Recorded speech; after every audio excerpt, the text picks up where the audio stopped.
नमस्कार दोस्तों, स्वागत है आपका फ्री ऑनलाइन क्लासेस। इससे पहले हम भारतीय स्वतंत्रता संग्राम से संबंधित 2 वीडियो अपलोड कर चुके हैं। ये हमारा तीसरा वीडियो होगा और इसके बाद एक वीडियो और आएगा जो भारतीय स्वतंत्रता संग्राम से संबंधित होगा। ठीक है। इन 4 वीडियो में जो 5 मार्क्स का स्पेशल पार्ट दिया गया है इंडियन नेशनल मूवमेंट का, उसके पांचों क्वेश्चन आपको मैं दावे के साथ कह सकता हूं कि मिल जाएंगे। ठीक है, तो आइए स्टार्ट करते हैं। Video number third, part third of Indian national movement. Mahatma Gandhi के सत्याग्रह। महात्मा गांधी के 6-7 सत्याग्रह थे। एक्चुअल महात्मा गांधी दक्षिण अफ्रीका में वकालत करने के लिए चले गए थे। उसके बाद 1915 में 1915 कौन से दिन? 9 जनवरी। आपको ये भी याद रखना है कि ये 9 जनवरी 1915 का दिन अब किस रूप में मनाया जाता है? प्रवासी भारतीय दिवस। 9 जनवरी 1915 अब किस रूप में मनाया जाता है? प्रवासी भारतीय दिवस। इसी दिन गांधी जी दक्षिण अफ्रीका से भारत वापस आए थे और भारत वापस आने के बाद गोपाल कृष्ण गोखले को उन्होंने अपना राजनीतिक गुरु बनाया था। अच्छा, इसके बाद उनका सबसे पहला सत्याग्रह वर्ष 1917 में चंपारण सत्याग्रह हुआ, जो तिनकठिया व्यवस्था के विरुद्ध था। तिनकठिया व्यवस्था क्या थी कि अंग्रेज और अन्य यूरोपीय व्यापारी भारतीय किसानों से एक निश्चित जमीन पर नील की खेती कराया करते थे। नील की खेती, इस व्यवस्था को तिनकठिया, क्योंकि अगर किसी के पास 20 कठिया जमीन है तो उसमें से 3 कठिया पर, मतलब 3 हिस्सों पर, 20 हिस्सों में से 3 हिस्सों पर क्या करना होता था? बाध्यता थी कि आपको नील की खेती करनी पड़ेगी। और नील की खेती उस समय घाटे का सौदा हो गई थी, क्योंकि चीन का आर्टिफिशियल नील आ चुका था। इससे भारतीय नील की जो ओरिजिनल था उसकी कीमत कम मिलती थी और अंग्रेजों द्वारा एक साइन करा लिया जाता था, जिसे आप कहेंगे शपथ पत्र, जिसके तहत किसानों को कर्जदार बनाया जाता था और उनका विशेष रूप से कर्ज के तौर पर ही शोषण किया जाता था। ठीक, जिसका विरोध होने लगा और इसके विरोध का सबसे प्रमुख नेता था राजकुमार शुक्ल। कौन थे? राजकुमार शुक्ल, जो 1916 के कांग्रेस अधिवेशन में गांधी जी से मिले और गांधी जी को यहां आने के लिए आमंत्रित किया। अच्छा, इस आंदोलन का, इस सत्याग्रह का सबसे विशेष पॉइंट है कि रविन्द्रनाथ टैगोर ने गांधी जी के नेतृत्व से प्रभावित होकर उन्हें कौन सी उपाधि दे दी? महात्मा की। याद रखना है, महात्मा की उपाधि किसने दी? रविन्द्रनाथ टैगोर ने। और बापू की उपाधि, बापू की और प्लस में राष्ट्रपिता की उपाधि जो दी थी वो दी थी सुभाष चंद्र बोस द्वारा। ठीक। नेक्स्ट, अहमदाबाद मिल हड़ताल 1918 ईस्वी में हुआ था। इसमें मिल के मजदूरों को बोनस के लिए विरोध चल रहा था, जिसमें गांधी जी ने भाग लिया और उनकी मांगे, मजदूरों की मांगे अंत में पूरी हुई। ठीक है, ये वह आंदोलन था, हड़ताल थी, जिसमें गांधी जी ने भारत में, दक्षिण अफ्रीका में पहले भी कर चुके थे, भारत में पहली भूख हड़ताल की, भारत में पहली भूख हड़ताल की। ठीक। खेड़ा सत्याग्रह, देखिए दोनों सन 1918 और 1918, लेकिन कुछ महीने का फर्क है। पहले अहमदाबाद में हड़ताल हुई थी, उसके बाद खेड़ा आंदोलन हुआ था। और एग्जाम में पूछा जाता है क्रम, कभी कभी क्रमानुसार बताइए, तो पहला चंपारण, दूसरा अहमदाबाद और तीसरा खेड़ा। खेड़ा तीसरा रहेगा और अहमदाबाद दूसरा रहेगा, क्योंकि इनमें कुछ महीने का फर्क है। ये कहाँ पे हुआ था? गुजरात। ये भी। अच्छा, नेक्स्ट, असहयोग आंदोलन महत्वपूर्ण है। असहयोग आंदोलन 1920 में हुआ था स्टार्ट। ठीक। और इसी में गांधी जी ने स्वदेशी का भी आह्वान किया था और चरखा और सूत कातने को बढ़ावा दिया था। ठीक है।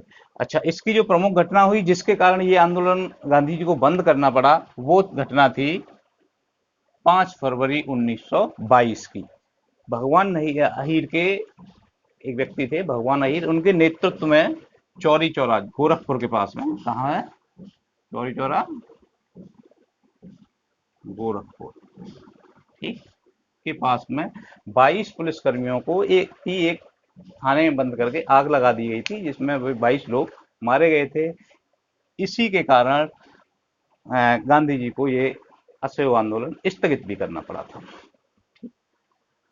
सविनय अवज्ञा आंदोलन, पहले भी हम दांडी मार्च वाले उसमें पढ़ चुके हैं। नियम नमक कानून तोड़ने के लिए गांधी जी ने एक मार्च निकाला था, साबरमती आश्रम से चले थे और कहाँ तक गए थे, दांडी तक गए थे, जिसमें 24 दिन का समय लगा था। और 6 अप्रैल को, 5 अप्रैल को वहां पहुंच गए थे, उसकी सुबह 6 अप्रैल को इन्होंने नमक कानून तोड़ा था, नमक बनाया था और वहीं से सविनय अवज्ञा आंदोलन प्रारंभ हुआ था। ठीक है। सविनय अवज्ञा आंदोलन में एक चीज और याद रखनी है, सविनय अवज्ञा आंदोलन पहले से ही प्लान था और गांधी जी ने अंग्रेजों के सामने 11 सूत्री एक पत्र भी दिया था, जिसमें उनकी कुछ मांगे थी, 11 कुछ मांगे मतलब 11 मांगे थी, और उन 11 मांगों को अंग्रेजों ने कोई भी ध्यान नहीं दिया था। ठीक। इसके उपलक्ष्य में उन्होंने आंदोलन स्टार्ट किया, सविनय अवज्ञा आंदोलन। ठीक है। नेक्स्ट, व्यक्तिगत सत्याग्रह। एक्चुअल हुआ क्या था, 3 सितंबर 1939 में वायसराय लिन लिथगो ने भारत की बिना मर्जी के किसी भी नेता को बिना पूछे क्या किया कि अब भारत को भी द्वितीय विश्व युद्ध में शामिल है ऐसी घोषणा कर दी, जिसके विरोध में गांधी जी ने एक आंदोलन चलाया जिसका नाम था व्यक्तिगत सत्याग्रह। व्यक्तिगत सत्याग्रह में क्या होता था कि एक व्यक्ति व्यक्तिगत रूप से वहां के प्रशासन और वायसराय को लेटर लिखता था कि मैं फला जगह पर सत्याग्रह करूंगा, और उसके बाद वहां पर अपनी गिरफ्तारी दिया करता था।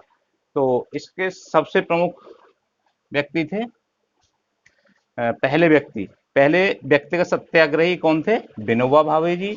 दूसरे व्यक्तिगत सत्याग्रही थे जवाहरलाल नेहरू, और तीसरे व्यक्तिगत सत्याग्रह थे सरदार पटेल। ठीक है। मोस्टली पहले भी कई बार पूछा गया है, और अभी एक एग्जाम में दूसरे सत्याग्रह को भी पूछ लिया गया है, इसलिए ये 3 सत्याग्रही थे, तीनों को लिख दिया गया। भारत छोड़ो आंदोलन, गांधी जी का अंतिम आंदोलन। इसी आंदोलन में महात्मा गांधी ने करो या मरो का नारा दिया था। महात्मा गांधी ने करो या मरो का, डू और डाई, आज भी बहुत फेमस है।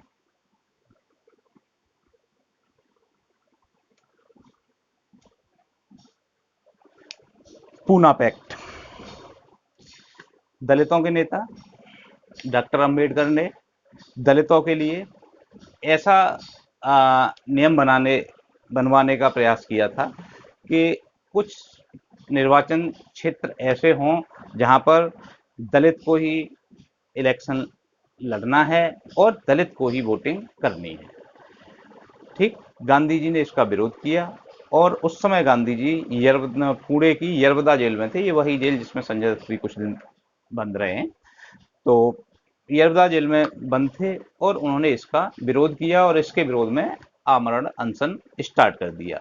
तो इसी उपलक्ष्य में बाकी नेताओं के प्रयास से गांधी जी और डॉक्टर साहब की मीटिंग कराई गई, जो पूना पैक्ट या पूना समझौते के नाम से फेमस हुई। 24 सितंबर 1932 को सांप्रदायिक निर्वाचन पर गांधी जी व डॉक्टर अंबेडकर के भी पुणे की यरवदा जेल में ये पैक्ट हुआ था। ठीक। इसमें गांधी जी की बात मान ली गई और डॉक्टर साहब ने अपनी बात छोड़ दी। ठीक। हालांकि डॉक्टर साहब इस चीज से खुश नहीं थे, उन्होंने अपनी एक पुस्तक में भी इस बात की चर्चा की है कि मुझे दबाव डालकर ये सब कराया गया। खैर, जो भी है। मुस्लिम लीग। मुस्लिम लीग मुसलमानों का एक संगठन बना जो अंग्रेजों द्वारा प्रोत्साहित किया गया, जिससे कि हिंदू मुस्लिमों की एकता ना हो सके। ठीक। तो इस चक्कर में इसके संस्थापक थे आगा खां, और इसका जो पहला वो सम्मेलन हुआ वो कहाँ पे हुआ, ढाका में, 6 दिसंबर 1906 को। और प्रथम अध्यक्ष इसके बने सलीमुल्लाह, जो कि ढाका के नवाब थे। ठीक। अच्छा, एक व्यक्ति और हैं जो जिन पर मोस्टली हर एग्जाम में क्वेश्चन पूछे जाते हैं, वो हैं बाल गंगाधर तिलक। वकील थे, अध्यापक थे, सांस्कृतिक लेखक भी थे। ठीक है। और बहुमुखी प्रतिभा के धनी थे। और ऐसे व्यक्ति जिसको जो भी उपाधियां मिली वो जनता के द्वारा दी गई, किसी व्यक्ति विशेष के द्वारा नहीं दी गई। ये नहीं कहा गया कि टैगोर साहब ने कह दिया या नेताजी ने कह दिया या इसने कह दिया ना, जो भी थी वो सब जनता थे, जनता के द्वारा दी गई उपाधियां थी। और सबसे लोकप्रिय उस समय के सबसे लोकप्रिय और प्रथम स्वतंत्रता संग्राम से व्यक्ति नेता तिलक साहब थे। ठीक है। भारतीय अशांति के जनक एक अंग्रेज लेखक हुए हैं वैलेंटाइन रोल, जिन्होंने भारतीय अशांति के जनक किसको कहा है, तिलक साहब को। ठीक। ये क्वेश्चन कई बार पूछा गया है। स्वतंत्रता संग्राम के पहले वह सबसे लोकप्रिय नेता थे, जनता द्वारा देखिए, लोकमान्य की जो उपाधि थी वो किसने दी, जनता द्वारा। इन्होंने महाराष्ट्र में गणेश पूजा, जो आज कल आप का मोरिया वाला चलता है, इन्होंने स्टार्ट की। शिवाजी उत्सव भी इन्होंने स्टार्ट किया। और इनके 2 समाचार पत्र थे प्रमुख, एक का नाम था मराठा दर्पण और दूसरा केसरी। देखिए, केसरी की भाषा थी मराठी, याद रखना है। और ये जो मराठा था इसकी भाषा थी अंग्रेजी। यही लिख देता हूँ, अंग्रेजी। ठीक है। मराठा जो पत्र था उसकी भाषा अंग्रेजी थी और केसरी की भाषा मराठी थी। 4 प्रमुख पत्र और याद रख लीजिए, इससे ज्यादा आपको पत्र पुराने समाचार पत्रों को याद रखने की जरूरत नहीं। इन 4 और ये 2 6 इनमें से ही आ जाएगा। 2 गांधी जी के और हैं। ठीक है। तो उसमें से जो वहां लिखा था, सॉरी, दक्षिण अफ्रीका में चलता था उनका इंडियन ओपन, और यहाँ हरजन। ठीक। अच्छा, 4 प्रमुख पत्र क्या है, हिंदू, जी सुब्रमण्यम अय्यर। ठीक। सुधारक गोपाल कृष्ण गोखले, याद रखना। Voice of India Dadabhai Naoroji, grand old man of India. Dadabhai Naoroji को क्या कहता था, कहा जाता था grand old man of India. ये पहले व्यक्ति थे जो मैथ फिजिक्स के टीचर नियुक्त किए गए थे अंग्रेजों द्वारा। ये पारसी थे और काफी विद्वान थे। और इकोनॉमिक्स पे भी इन्होंने अपने विचार लिखे हैं, जिसमें भारतीय अर्थव्यवस्था के शोषण पर इन्होंने बोला है कि अंग्रेज यहाँ से सारे रिसोर्सेज को अपने देश में ले जा रहे हैं, जिससे देश का बहुत शोषण हो रहा है। तो इस तरह का एक इकोनॉमिक का मतलब आर्थिक लेख भी इनका है। Last one is Bengali Surendra Nath Banerjee. So इसके बाद लास्ट वाला हमारा आएगा। और ये 4 जो वीडियोस हैं आप कंप्लीटली 5 मार्क्स कम से कम आपको प्रोवाइड कराएंगे, जो कि भारतीय स्वतंत्रता संग्राम के पार्ट में दिए गए हैं। इससे बाहर क्वेश्चन आने की संभावना न के समान है। और आप चैनल को सब्सक्राइब कीजिए, जिससे कि आने वाला वीडियो आपको सबसे पहले मिले। ठीक। सब्सक्राइब एंड बेल आइकन को प्रेस कर दीजिए।